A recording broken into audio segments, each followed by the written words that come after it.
inan to, napakahaba pa ng skim. Dicer, fire, dancer, tapos magtitimpla lang ng gin.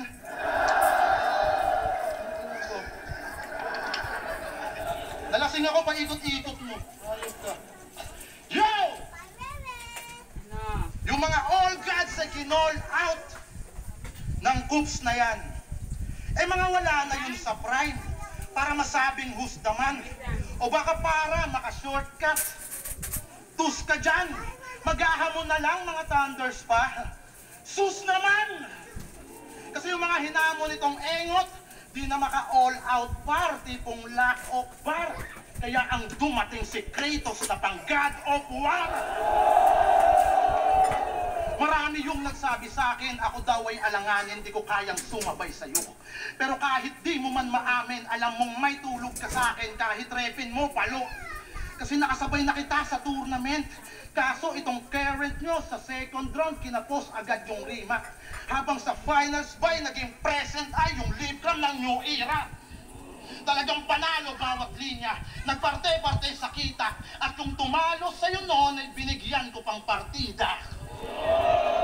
Kaso absent nung sunugan, kaya nag-iyakan yung mga gago. Kaya paano ako papakitaan ng galing grupong alas 4 kung alauna pa lang tulog na ako?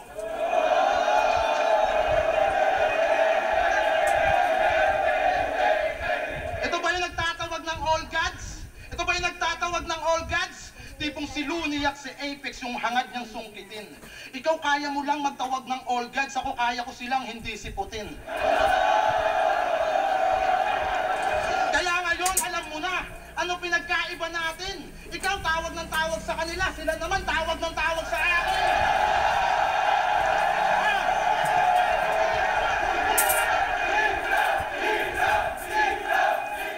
Ring ng ring yung telepono ko. Eh ang himbing ng aking sleep, pagtingin ko, wow! All gods! Restrict!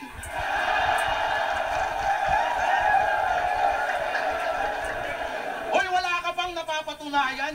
Puro ka kagad kayabangan, nagawa ka lang palakpakan. Yung pagtatawag, sinakyan nyo naman kahit wala pang karapatan. Kaya tigilan mo ako, Teddy Corpus.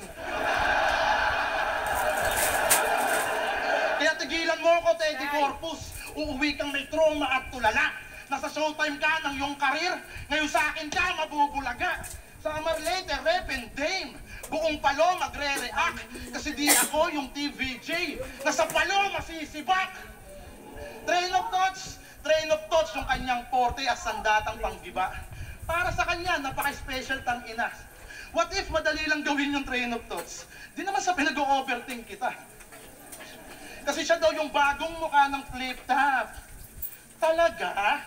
Bagong foundation ng battle rap? Kapala. Huwag masyadong makapal yung apog.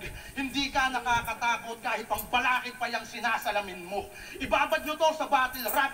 Lulutang din yung pagkawak, pustahan, mangungulangot na rin to. Kasi sa ganyan niya na postura, nabibilog niya kayo. Kunyari, gets ko kanyang linya para matalino din ako. Sinasakyan lamang tong nerd sa kanyang breathing at posturang mataas yung grades. Walang mapipintas, maraming halimaw dyan sa stage.